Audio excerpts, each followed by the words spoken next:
예, 안녕하십니까. 이순복의 띵킹 아이튜브 시간입니다.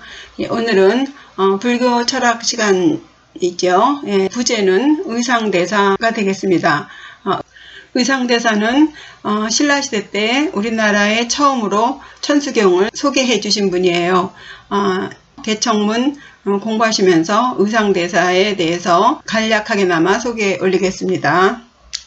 저번 시간에 그 개청문의 그 천수천안 관자재보살에 대해서 공부하셨죠. 예, 관음보살님의 33응신과 6관음에 대한 명칭을 공부하셨습니다. 오늘은 광대원만 무예대비심 대다라니 개청을 이어서 공부하시겠습니다. 광대원만 무예대비심. 예, 이것은 이제 관세음보살님의 마음을 표현한 문장이에요. 예, 광자는요, 겉에 있는 것이 집엄자고요. 안에 있는 것이 누를 황자죠. 예, 누를 황자이기도 하지만 그 허리에 그 옥패를 차고 있는 황제의 모습을 상영한 글자입니다. 그래서 황제가 사는 집이 되겠죠. 예, 황제 정도가 살려면은 집이 무척 넓겠죠. 그래서 넓은 집의 의미가 있는 글자입니다. 이후에 단순하게 넓다라는 의미로 확대됐습니다. 예, 그 다음에 대자는 그 사람이 활개를 피고 누워있는 모습을 상영한 글자예요. 큰 대자입니다. 그 다음에 둥글 원자죠. 예, 가생이에 있는 사각형은 애울담 위자예요. 그리고 그 안에는 수효를 나타내는 원자인데요. 원래 이 원자의 기원은 그 솥정자입니다. 솥이 뚜껑이 둥글지 않습니까? 그래서 둥글원의 글자에 쓰였습니다. 그 다음 이 만자는요, 물수변에 평평할 만자입니다. 이 평평할 만자는 옛날에 물지개 아시죠? 북천 물장수 아시죠? 그 북천 물장수가 들고 다니던 그 물지개의 모양을 상영한 것입니다.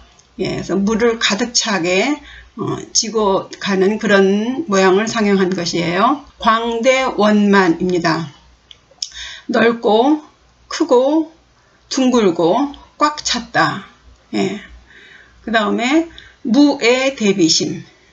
없을 무자죠. 애자는 장의 애자예요. 뜻은 돌석자에 있고요. 요 옆에 있는 글자는 원래 그 의심할 의자가 이렇게 변형한 것이에요. 그러니까 돌 중에 의심나는 돌이에요. 돌뿌리라는 거죠. 우리가 길을 가다가 이렇게 돌뿌리에 걸려서 넘어지지 않습니까? 예, 그것이 이 장애가 되는 애자의 모양입니다. 장애가 없다. 예, 걸림이 없다. 걸림이 없는 대비심 이렇게 되는 거죠. 예, 큰 비. 이 비는 이제 안일비에다가 마음심자가 들어갔죠. 예, 마음이 영 아니에요. 우리가 무슨 좋지 않은 것을 봤을 때 영 마음이 안 좋더라고 뭐 이런 식의 표현을 하지 않습니까?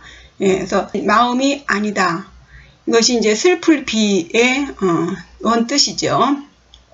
그래서 이 관세음보살님이 이제 중생들을 보고 매우 불쌍하게 여기는 마음을 표현한 것입니다. 넓고 크며 둥글고 가득 찬, 걸림이 없으며 크게 중생을 불쌍하게 여기는 관세음보살님의 마음이시여. 이런 문장이 되겠습니다. 이것은 그냥 이렇게 글자를 나열한 것 같지만 조금 구조적인 의미가 있죠. 말하자면 관세음보살님의 마음을 그 겉모습, 보이는 모습으로는요, 광대원만이라는 것으로 표현을 했고요. 그 정신적인 것은 무의 대비심으로 표현을 한 것이에요. 말하자면 그 보이는 것으로는 폭은 넓고, 예, 이 폭이 넓어요. 그 다음에 사이즈, 크기는 아주 크고, 모양은 둥글고, 또 그 속은 가득 찬, 예, 관세음보살님의 마음을 보이는 모습으로 이렇게 형상을 한 것이 광대원만이고요. 그 다음에 정신적인 면에서는 걸림이 없는, 뭐 어떤 것도 이 관세음보살님의 그 중생을 불쌍하게 여기는 마음을 막을 수가 없어요. 예, 그래서 어떤 걸림이 없어요. 그런 어떤 걸림도 없는 아주 큰 자비스러운 마음을 지니신 관세음보살님이시여, 이런 뜻이 되겠습니다. 그 다음에 이제 대다란이 개청이에요. 그런 큰 자비심을 가지신 그 관세음보살님의 그 말씀, 그 원이 담겨 있는 대다란이, 예. 다란이가 주문이라는 뜻도 있다고 했죠. 예. 이 대다란이는 천수경을 말합니다. 이 천수경을 말씀하셔서 우리를 깨우쳐 주시기를 청하옵니다. 이런 뜻이 되겠습니다. 그러면 그 대다란이라고 불리기도 하는 이 천수경, 우리가 지금 천수경을 공부하신다고 했는데 이 천수경 원문 들어가기가 굉장히 시간이 걸리네요. 예, 이 천수경이 어떻게 우리나라에 들여왔고 또 어떻게 진행되는지 보시겠습니다. 처음에 그 서인도 사람 가범달마가 중국의 그 당나라 때 이제 이 책을 가지고 왔어요. 그것을 중국 사람들이 이제 번역한 것이죠. 그 번역한 천수경을 의상대사가 당나라 유학을 갔을 때 이제 보고 귀국할 때 이제 그걸 가지고 와서 우리나라에 소개가 된 것입니다. 그 이후로 이제 우리 또 입맛에 맞게 첨삭이 되고 또 다듬어졌겠습니다. 그것이 지금의 천수경으로 이제 고정됐다고 보시면 되겠습니다. 그러면 이 의상대사에 대해서 조금 더 살펴보시면서 이 천수경을 조금 심도 있게 공부해 보시겠습니다. 의상대사는요, 통인신라 중기 때 사람이에요. 왕족입니다. 진골이라고 되어 있죠.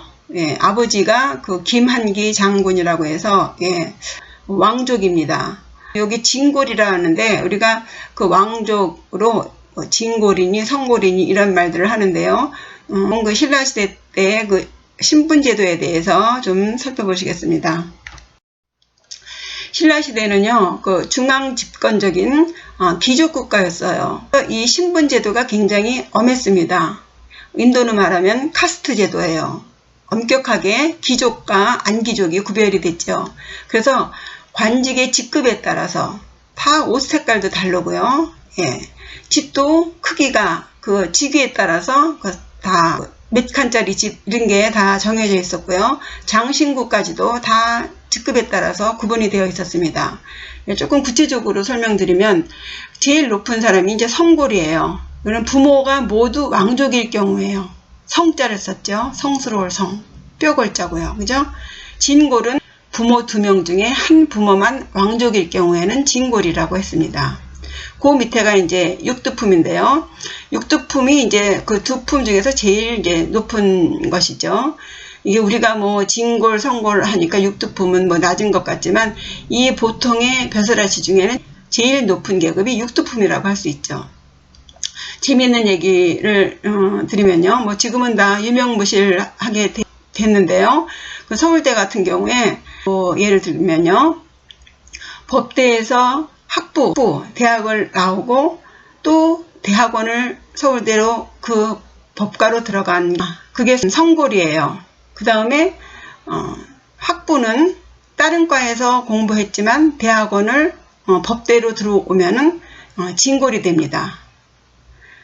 그 다음에 학부를 다른 학교에서 하고 온 예를 들면 뭐 유학파라든가 혹은 다른 학교에서 편입했다든가 하면 육두품입니다.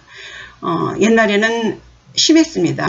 지금은 뭐 서울에 다니는 학교만 다녀도 서울대라고 되었죠. 예. 그런 시절이 있었죠. 예. 그래서 이 신라의 이 골품제는 굉장히 엄격해가지고요. 이것이 이제 나중에는 귀족의 권력이 세지면서 왕권이 약해지면서 결국은 이 신라가 멸망하게 되는 작용을 하게 됩니다. 예, 이런 그 신분제도가 있는 사회에서 의상은 충분히 이 특권을 누리면서 얼마든지 출세할 수 있는 그런 자리에 있던 사람이죠. 예, 그런데 그는 그런 모든 특권을 포기하고 출가를 하게 됩니다. 예, 의상대사에 대해서 좀 살펴보시겠습니다. 예, 말씀드렸다시피 의상은 그 20세에 출가를 하게 돼요. 그리고 이제 26세에 당나라로 이제 유학을 감행하게 됩니다. 그 당시는 그 고구려 신라 제3국이 아주 첨예하게 대립하고 있던 시대였어요. 그래서 의상이 이 당나라를 가는데 해로로 안 가고 고구려를 통해서 가다가 간첩으로 오인을 받아서 유학행을 실패하게 됩니다. 이후 10년 후에 36세 때 다시 사형인 원효와 이제 당나라 유학길에 나서게 되는데요. 요 사형이라는 말은요, 한 스승 밑에 있는 그 제자들끼리 먼저 그 제자가 된 사람은 형이고, 나중 들어온 사람은 아오해서 사형 사제 이렇게 불립니다. 그러니까 원효와 의상은 한 스승님 밑에서 공부했던 사람들이죠. 천주교에서도 보면 자매님이라는 호칭이 있지 않습니까? 그것과 어떤 차이가 있는지 모르겠으나 이 사형사제는요, 이 속가에서의 형제 같은 그런 인연을 갖고 있습니다. 그래서 이 사형인 원효와 이제 유학을 가게 됐는데 가던 길에 또 난이 일어나는 것을 지나가게 된 거예요. 그래서 이제 급히 몸을 피하느라 어느 움막 같은 데에 들어가게 되었습니다. 굉장히 피곤하고 해서 아주 단잠을 자고 주위에 보니 또 물이 있어서 아주 달게 먹었습니다. 근데 아침에 눈을 떠보니 거기가 아주 다 무너진 그런 묘터였던 거예요. 주위에 해골이나 이 뼈들도 이렇게 막 흩어져 있고, 그리고 원효가 새벽에 먹은 그렇게 맛있게 먹었던 물도 해골 바가지에 담겨있던 물이었던 거예요. 그러니까 원효 대사가, 그때는 대사가 아니죠. 원효 스님이 막 구역질을 하면서 괴로워했죠. 근데 이제 자리를 옮기고 싶어도 그때가 굉장히 여름이었나 봅니다. 소나기가 엄청 쏟아지고 해서 꼼짝없이 거기서 2, 3일을 머물게 됐는데, 첫날은 그곳이 어느 곳인지를 몰랐을 때에는 잠도 잘 자고 뭐 그랬는데, 일단 거기가 이제 묘터인 것을 알고부터는 밤에 잠만 자면 막 귀신이 나타나고 도저히 아주 힘들었던 거죠. 그래서 원효가 그때 깨달은 것이 이제 일체유심조라는 것이죠. 모든 것은 오직 마음에서 일어나는 거구나. 묘토인지 몰랐을 때에는 아무 생각 없이 잘 자고 잘 먹었는데, 지금 묘토인지 알고서부터는 한시라도 빨리 떠나고 싶은 마음뿐이구나 해서 모든 것은 마음에 달린 것이다 해서 이 원효는 유학을 포기하고 다시 신라 고국으로 돌아가게 됩니다. 그러나 이제 의상은 나선 기린이 당나라로 유학을 가기로 결심하고 두 분이 거기서 헤어지게 됩니다. 그래서 의상대사는 10년간 거기서 당나라에서 공부를 하고 46세에 신라에서 돌아와서, 그래서 화엄종을 이제 전파하게 되면서 우리나라의 화엄종의 시조가 되게 됩니다. 그 부분을 이제 보시겠습니다. 의상대사는 중국 당나라를 가서 중국 화엄종의 제2조인 지엄화상에게 공부를 하게 돼요. 이때 이제 지엄화상이 꿈을 꾸었다고 합니다. 그런 현몽을 했는가 봐요. 그래서 의상대사를 나의 제자가 되라 해서 그렇게 되었다고 합니다. 그래서 거기서 화엄종을 공부를 하고 그 법통을 계승해서 이제 신라에 전파를 하게 된 것이죠. 이름으로써 이제 문무왕 때 이제 왕이 시호를 내리게 돼요. 해동은 우리나라를 말합니다. 해동의 화엄시조인 원교국사예요. 이 원교라는 단어는요, 5교가 있는데, 그것이 이 원교라는 단어는 제일 마지막 끝 단계로서 즉각 깨닫게 되는 그런 단계를 의미하는 용어입니다. 그래서 원교라는 시호를 받으면서 국사로 추승하게 됩니다. 예. 귀국해서 이제 양양 오봉산에 있는 낙산사 터에서 이제 기도를 하시게 됐답니다. 거기서 이제 간세음보살님을 친견을 하고 수정으로 된 염주를 받았다고 해요. 그러면서 이제 계속 정진을 하셨겠죠. 그래서 정진 이제 기도를 거기다가 낙산사의 홍연함을 이제 창건을 하게 되는데, 그 창건하면서 발원문을 쓰는데 백화도령 발원문의 천수다란이를 이제 당나라에서 가지고 온 가범달마가 번역한 그 천수경을 이제 그 발원문에 소개를 하게 됩니다. 예, 백화도량 발원문 그 내용을 보시면은 그 화엄사상과 정토신앙의 진수를 담은 신앙고백이라고 되어 있습니다. 예, 그 관음보살님의 가피로 사후 다시 이 도량에 나서 모든 보살님들과 함께 그 무생법인하기를 발언했다는 그런 내용도 같이 함께 들어있는데요. 그 262자는 아주 짧은 내용이죠. 예, 그된 간결한 이제 명문이라고 합니다. 백화도량이라는 것은 이 백화는 이제 관세음보살님 그 흰 꽃이라고 있죠. 그 하얀 옷을 입으신 그 관세음보살님을 표현한 것이에요. 그래서 도량은 그 땅을 말하죠. 예. 그래서 백화도량에서 그러니까 그 이 관세음보살님이 계신 이 도량에 다시 나서 그 모든 그 신도들과 함께 이 무생법인을 발언했다. 이 무생법인은 말 그대로 그 태어나지 않는 그런 그 것을 무생법인이라고 합니다. 예, 이것도 또 한참 또 얘기하면 또 길어지고, 예, 다음에 기회가 있으면 함께 말씀드리겠습니다. 이 백화도량이라는 것은 관음도량이에요. 우리나라에 3대 관음도량이 있다고 해요. 남해의 보리암과 광화, 보문사, 해수관음, 예, 물과 관련이 되어 있는 거죠. 예, 관음도량입니다.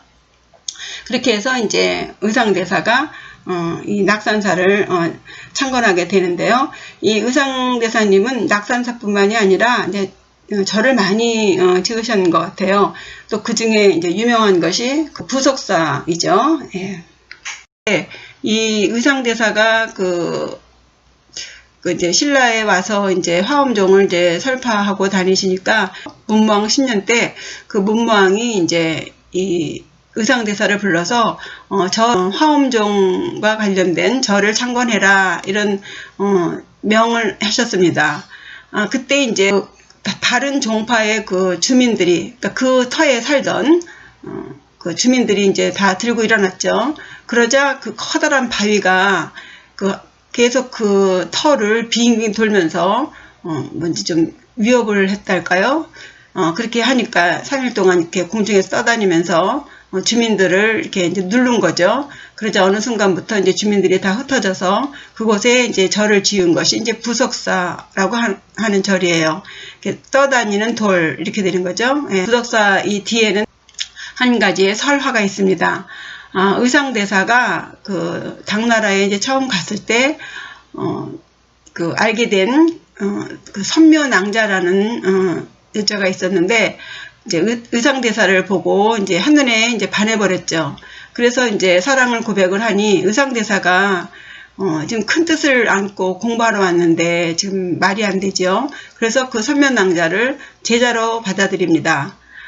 그렇게 해서 이제 이 선면낭자도 이제 불법을 공부하게 됐습니다. 그래서 이제 10년을 이제 의상대사가 그 중국에서 공부를 하다가 그 당시는 이제 당나라하고 신라하고 이제 좀 갈등이 좀 있었던가 봐요. 그래서 거기에 더 머물기가 조금 어려운 상황이 돼서 이제 귀국을 해야 되는 상황이 왔습니다. 그래서 이제 부지런히 챙겨서 귀국을 하게 됐는데 그때 이제 이런저런 이유로 선변낭자가 그 의상대사 가는 것을 선변낭자가 이제 그 스님 옷을 지어가지고 그것을 이제 드리려고 했는데 만나질 못해서 그 옷을 못 드렸다고 해요. 그래서 그 배가 이미 이제 떠나니까 이제 선변낭자가 그 옷과 함께 그 황해바다에 이제 수신해서 죽으면서 내가 죽어서 용이 돼서 그러니까 의상대사가 어디를 가시든지 내가 호위 천사처럼 도와드리겠다 해서 그 원을 하면서 이제 황해바다에 수신을 해서 죽었다고 합니다.